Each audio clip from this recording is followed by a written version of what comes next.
What is up, you guys? Thank you so much for stopping by once again. This is ARCa coming at you with an FNGR and GTII comparison video on this Saturday. Before we get started, please make sure to subscribe to the channel, like the video, and share the video with a friend so that you and them could consider joining our trading community in Discord called ARCa Bulls. With that said, let's dive right into the charts. Okay, team, so GTII versus FNGR. The reason why I'm pulling this up is because there is significantly a setup that we are looking at on FNGR for an upside. So if we are in the huge belief that we have correlation or that we have some type of sympathy play here, then FNGR would essentially lead the way, right? So, and we did go over this in the live video. When was it? I think it was maybe Wednesday or Thursday was when I was pointing out, or somebody actually asked me about that, right? They said, is there a correlation between FNGR and GTII? And I said, to be very honest, if it's believed by the entire market space that there is, then yeah, there is.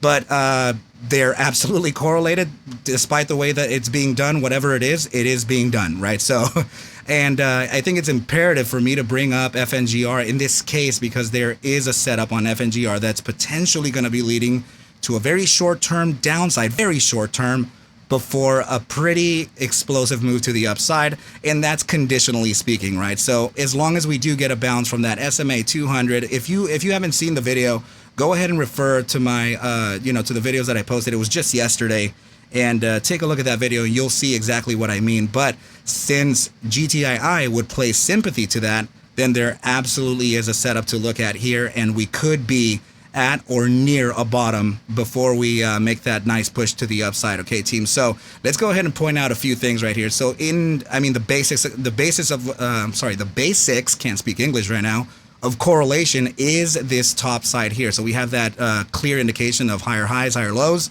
right? Just like you can see here on FNGR as well. We're facing a very, very similar support line here. So now let's go ahead and bring up a few things here, because you're not gonna believe how correlated this actually is. So this is my algorithm that actually was just released, DBSI. So this is a statistical indicator that takes a metric of every single candle printed throughout the entire trading history of the asset in whatever time frame that you're in, and it gives you a cumulative score or a relative strength located right at the top right in these two boxes, right? So go ahead and notice GTII DBSI versus FNGR DBSI. Look at that, 41% bull strength, 59% bears, 42% bulls, and 58% bears. Tell me that is not correlated.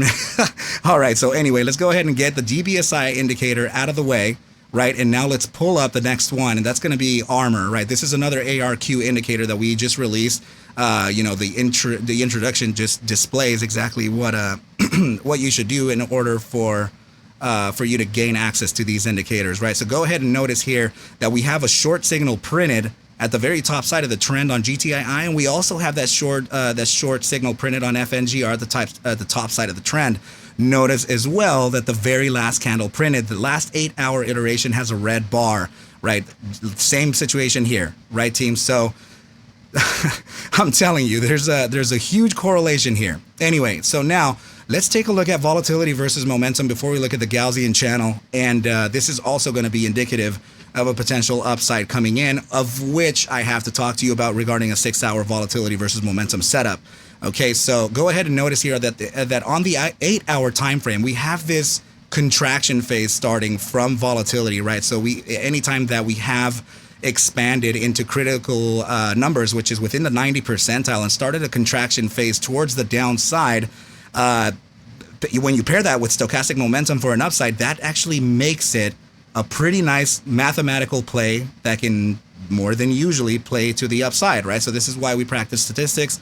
This is why we gain the numbers, the samples to create a whole data set, and this is why I calculate standard deviations in that whole thing, team, because when these parameters are met within BBWP, it is mathematically set up to contract, or from the opposition, contract to expand, right? So in this case, this is expansion to contraction, okay? So let's go ahead and now pull up the Gaussian channel, and we'll move on to the next chart, okay? So this is something very interesting that I'm seeing here. Please notice that on the 8-hour time frame, FNGR is actually facing a support right at that top side of the Gaussian band on the 8-hour time frame, right?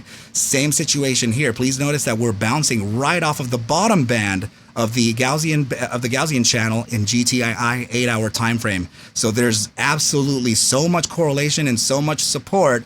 But as you can see, there is still some space that we can use for a continuation to the downside before a bounce to the upside. Okay, team. So remember, I'm just going to show you and express to you exactly what the charts are saying, despite whatever else may be going on, right? So let me just go ahead and continue on the analysis here and see what else we have to touch on, right? So here's another important metric that I feel that we should all be exposed to. This is the 3-day GTII chart, right? And go ahead and notice the bounce that we got from this last 3-day iteration, which I believe just closed. So this candle here, the wick low that we faced that came down to 81.17, I believe in the last day or two. Notice where it is though. Okay, I often talk about this Fibonacci ratio. So it's between the 0.618 and the 0.382. What does that tell you? I know my master students are in here. I know they're gonna say it out loud. And that's right. If you did guess the golden pocket, you are absolutely right. We have bounced outside of the golden pocket, giving the golden pocket validity by closing a 3-day candle upside of it. Okay, team, know your rules, know the play. You'll be able to make it just the same way. So let's go ahead and continue on the analysis here, team, because this could be presenting, like I said, it doesn't mean that we can't come back down and test the 0.5 again. It just means that this is giving validity to the golden pocket. Okay, so at any moment, any FOMO or any type of psychological event happens, anything that I'm saying here can be invalidated. Okay, team, one more thing to notice here is this. Okay, so clearly you can see that we have declining price action here and also declining volume, right? So this declining price action with declining volume is indicative of bears losing strength. So this is exhaustion, right? So that's another good thing for us to notice as well. And even here, this last iteration for the last three-day formations, remember that this is 3 days, 3 days, and 3 days, right? So this is, we're talking about a couple weeks easy here. Okay, team, so you're noticing here that we have declining volume and declining price there too. So yet again, we're facing some bear exhaustion. And like I said, anything can happen in the markets. Okay, team, so let's move on swiftly here because I want to make sure that we can cover everything before I bore everyone. So go ahead and notice here that the 8-hour time frame, falling wedge, we have, all right, yeah, we have broken out of this and we're now coming back to retest that support. What I'm talking about by support is actually the newly converted resistance into support before the upside continuation. Oh, actually, you know what? I wanted to see if I'm missing something. No, not yet. Okay, good deal. So let's go ahead and move on beyond this point, team, and take a look at this in a macro time frame now. Okay, this is very important for us to notice too. This is the monthly time frame. So we're really talking about big time frames here. Okay. Not only are we at the bottom side of the trend, which would essentially introduce an ABCD strategy, right? So this would be, this would mark X, this would mark A, this would be B, C, and D, right? So what we're looking at here is absolutely powerful. This is an inverted hammer at the bottom of a downtrend, right? So that usually is indicative of an upside or a reversal coming in. And I've also mentioned that the monthly time frame candle analysis starts to jump into predictive territory. Not so much forecast, right? So this has 8 days and 22 hours. I get it, an eternity away. Anything can happen within that, right? So, but I'm just pointing it out right now before something happens. I don't want you guys to be misinformed. I am looking at an inverted hammer on a macro time frame, okay, team? So let's go ahead and move on to the next time frame here and look at this. So this is that fractal that we were just talking about, right? Except that this fractal also happened when we had a 350 or 450% move to the upside, based on a volatility versus momentum backtest that I performed on the 3-day that essentially gave us the indication that we could move up like 3,000%. Unfortunately, we moved up only 450% of that. My apologies. But remember, those are statistics. They are not certainties. We are looking at the potentials of an upside target based on a standard deviation or based on average performers. Okay, it doesn't mean that we're going up 3,000%.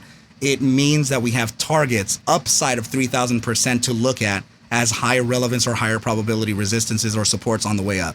All right, team. So notice here that we actually have a very nice repeating fractal here as well. I don't usually practice fractal analysis in price formation.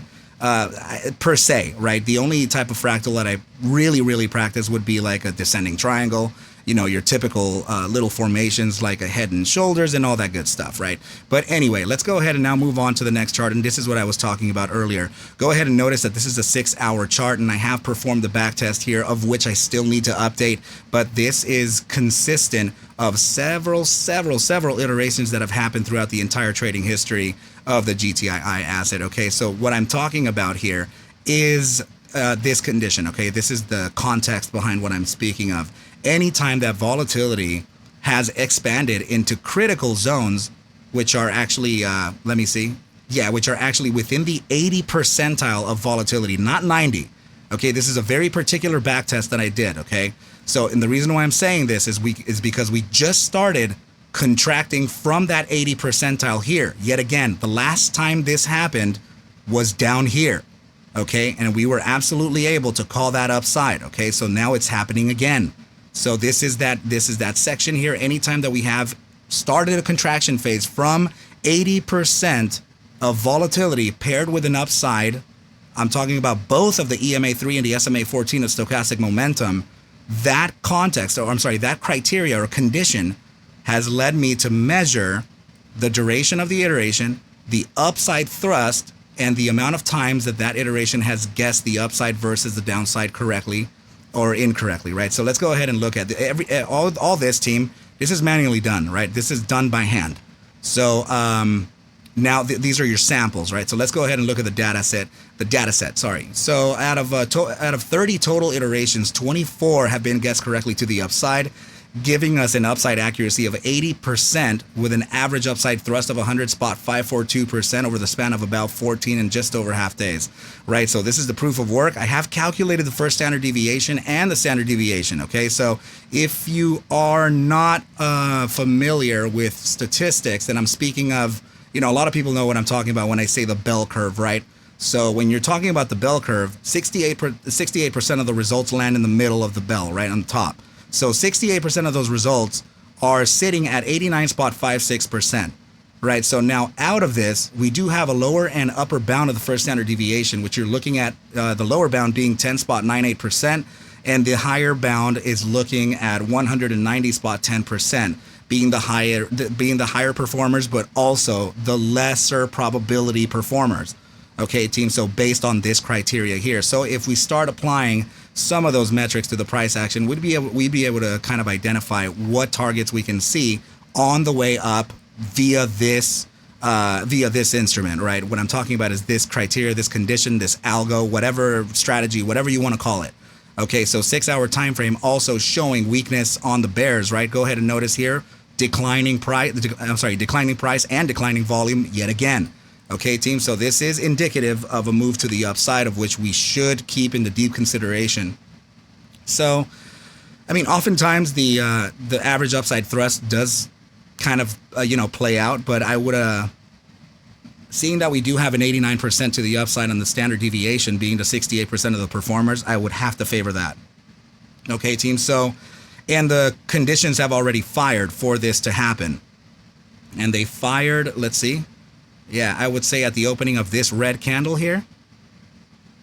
So that means that we can take that red candle from the opening valuation to the to the top side of the range. Actually, I'm going to do it like this. Watch. I'm going to show you something.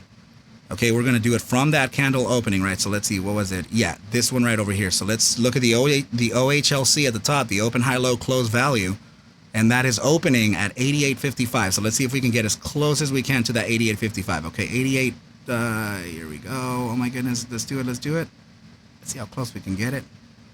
88.59 we'll have to do. Okay, so we're going to click. Oh, dude. Are you kidding? Oh, good. There it is. All right, so now we're going to do this, and we're going to calculate 14 days ahead, right? So let's just go ahead and do it. 15 days would be better, right? 14.18, whatever. Yeah, because other than that, it would be. Let's do it. Let's see. Here we go. Let me get closer. Sorry, I was looking at the wrong metric. 14 days. Yeah, why don't we do it around 14 days, 6 hours? So it's almost, yeah, I think that should be okay. So let's now measure to the upside 80.59, right? So it's gonna come to right about, what was it again? 89.59. Oh my goodness. I think I'm not gonna be able to get closer than this team. I think that's okay. There we go. So it's taking us to a target of about $1.68 of, I mean, and we've already been using the resistance of 172 very often. Okay, so that's essentially where it's taking us, all right, team? So that's meeting the standard deviation. Of course, 100% would literally lead around there, 173, 172, which is where we've used targets before as well. But we're going to focus first on the standard deviation upside based on this criteria. Remember that we have an 80% probability. It's not 100%. That means that we have room for failure here. And it's also saying that this can move up to 190.10%, but it's not saying that it's going to. That means that we have from the criteria opening or from the firing of the signal all the way up to 190%. If you are curious to see where that is, then let's just go ahead and just put it down right now so we can forever hold our peace, right? So here we go. Let's do first the 100. Which one was it? The lower bound of the first standard. Oh no, the mean. Let's do 100.542. Right. So here's the mean. Right here, 178. I was guessing 173. Right. And now let's put the 190.10% of the higher of the upper bound of the first standard deviation. Okay. So that's going to be 190. Let's go ahead and put it right above. Right. Oh my God, are we going to make it 190.10? Right. And that's about as close as I'm going to get to it. And that is suggesting 237 or 257, sorry. Okay, so it's not saying that it's going to go there. Remember that, I mean, if something happens and there's a huge positive catalyst in it, yeah, I guess, right? But it's not saying that it is going to go there. Man, I'm sorry that this video is going on for so long. I didn't really plan on that going this long. So yeah, just keep that in mind. It's just saying that we have to look at relevant areas of resistance. Like, for example, here, 138 to about 128, that's heavy resistance. Another zone of resistance here, 115, right? Beyond this area here, yes, the 89, which is the standard deviation, 168 to about 184, heavy resistance, right? So we have lots of resistances to look at. So this is our job, to look at the higher probability targets based on whatever is happening within the criteria of the volatility versus momentum setup. All right, team. So to be very honest here, the only reason that I am in belief that there could be an upside continuation is the 3-day RSI. Notice this is very powerful. We're about to bounce off of the SMA 14. Still has a little bit of downside to go, which we already spoke of, right? But we could face that SMA 14 for a bounce to the upside, team. And I think that's about it regarding the analysis, right, team? So just please remember, I need you to always remember this, okay? Because this is never going to end well if you are just gambling, okay, team? Please make sure to train for this. Please make sure to be an athlete about this, okay? Because we're talking about real things here, real issues, and I am talking about training on simulator trades, paper trading, okay, team? So just know, please do not take anything that I say here in these videos with any type of regard as financial advice, okay? Please do your own due diligence. I need you to do your own due diligence and everything will be cool, okay, team? But yeah, I think if any questions, reach out to me, team. But with that said, I wish you well, a very, very good rest of your weekend, and I will catch you at the bell mañana. Adios.